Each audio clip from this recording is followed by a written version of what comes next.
haven't had a lot of radio time here lately, so definitely making the time for Saturday night, because this is the Saturday night place to be, the Old Tube Radio Network. Robin T240D, the executive, the Yellow Bird. Thank you, Jerry, and over to you for another transmission. Thank you, Dennis, and we will make this quick, and we will be looking for you on the other bands there. And if you could repeat that website, I was not close enough to the radio earlier, and if you could repeat that website, I would greatly appreciate it. Over.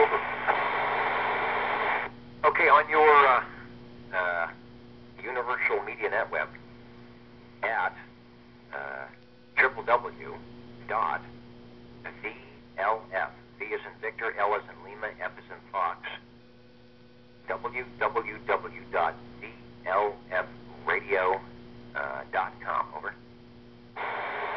Affirmative. Thank you, Dennis. We're standing by. Breaker, this is OTR. Go ahead. Yeah, Dennis, this is Chris. At 37. Hey, I was going to check in my radio. The General, it's smoked. What? Now, I know. In prior episodes, we were having the incredible upward modulation mode, but I thought, if I was not mistaken, last week it was doing better. Yeah, and I had it sitting here getting warming up, and there's this little, canister type thing sits in the back with the wire off the tin. Has all these plus signals on it, the numbers. Anyway, it starts smoking right there. All right, sounds like one of the high voltage capacitors in the power supply, maybe.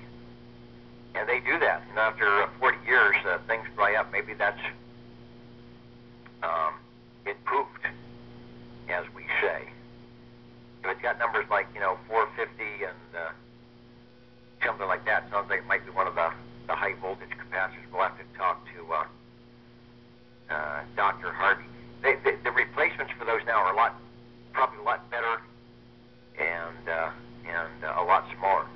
Well, that's no good. We will look forward to the repair mode on that. But when Dr. Harvey comes in, we'll check it out. It sounds like maybe one of the high voltage power supply caps has decided it was past its age. Yeah, I know it's got all these plus things on top of you, like plus, and then there's like something temp, I don't know what else it says there, and then as 301-323, I can't see if there's anything after that. It's 25 MFD 150 85 Celsius, I don't know. Yeah, it sounds like it's actually probably multiple capacitance in one can there.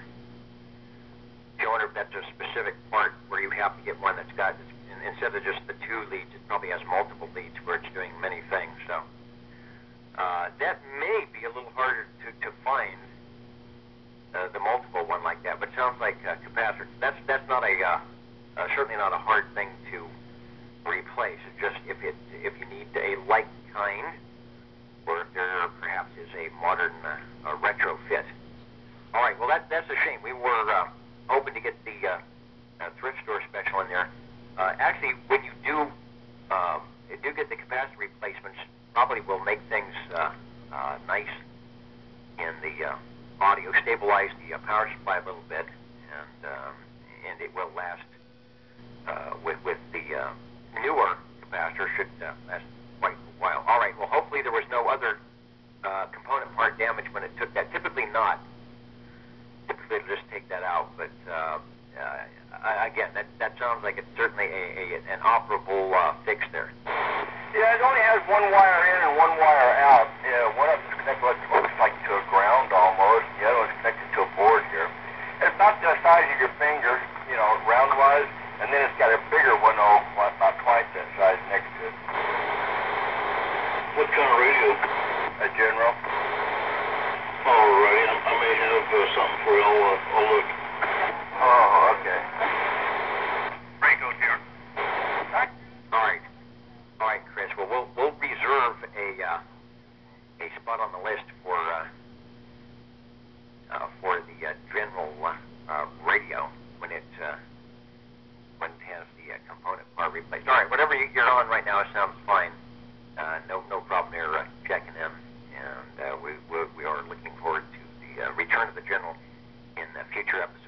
me catch the breaking station here on the Old Tube Radio Network, and we'll be listening.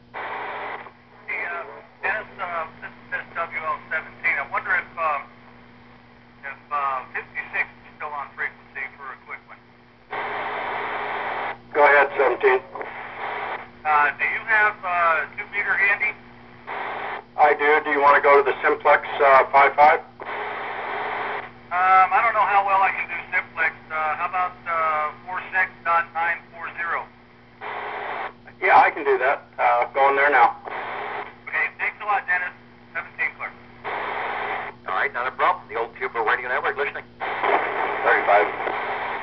91. All right, 35 is in there, and I think we have an SWL check, and let's pick up 91 before we get to the radio. Eye in the sky, Andrew, flying by. Hello, radio.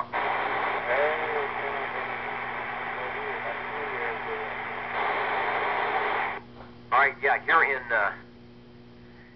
2011, the Old Tube Radio Network for a 22nd of January, and myself, along with the SWLs, have put the X in the square over there on page 4. Thanks for tuning us in tonight. No problem. All right, sounding good, Andrew. Thanks for flying over the net tonight. Let's go to 35. I believe he has our glow-in-the-dark radio number 9. Over to you, Mr. Bill. Yeah, I want to check in the Robin T123 with the Magic Eye.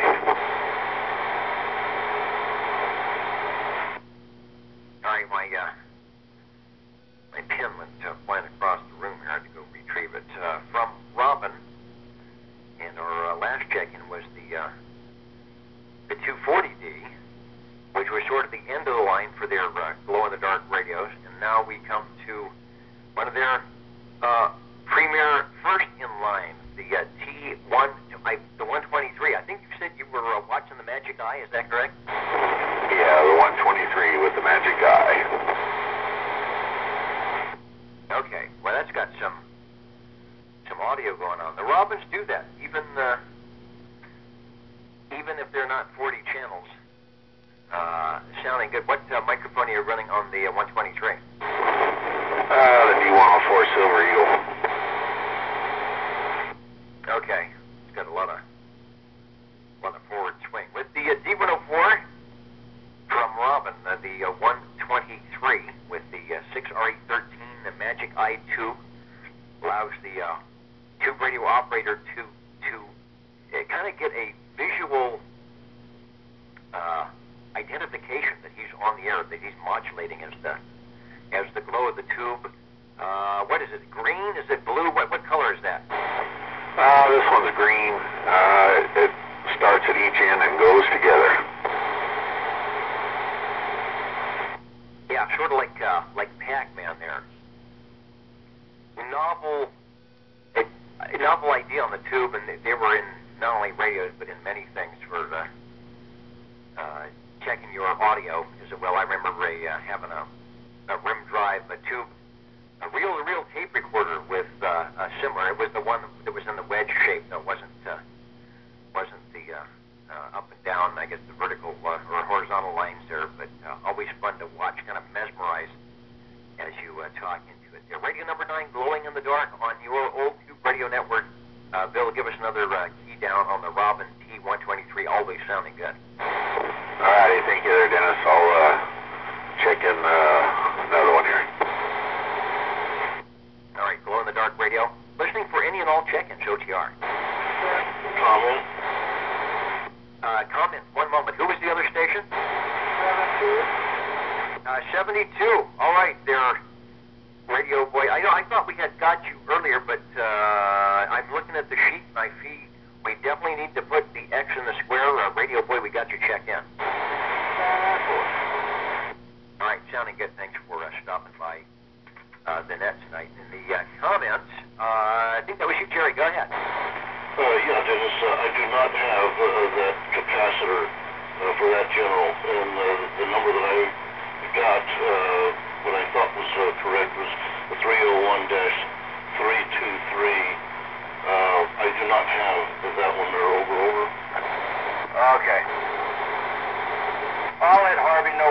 Zach, maybe he may have one. All right, and thanks for looking, Jerry. Yeah, and that was a 301-323, I think. I can't see all the numbers on it. Yeah, check. I looked at about everything that I've got over here, and I do not have that one. All right. I think you said it was 25 microfarads, but it might be at a higher voltage, which is typical. You know, the higher voltage ones take a lot more abuse. 9:14 is the time. 9 radios so far. We're looking for Radio 10 here on the Old Tube Radio Network. Rico TR. Mike, MFO or whatever it is, or MFD or something like that. Yeah, there'll be microfarads here in the capacitance mode. Breaking station, I think it was 56. Yes, thank you, Dennis. Indeed, 56. Bringing to you a Pierce Simpson Guardian, courtesy of the Simpsonian Institute Museum of Old Tube Radio Fine Arts. You know, I've been to that museum. In fact, I almost kicked in the Pierce Simpson tonight, but I wanted to give this radio one more week. I haven't used it in so long. I wanted to give it one more week on the net here tonight before I retired it for a little bit. So I'm glad that you chose that one. So I get my Pierce Simpson Guardian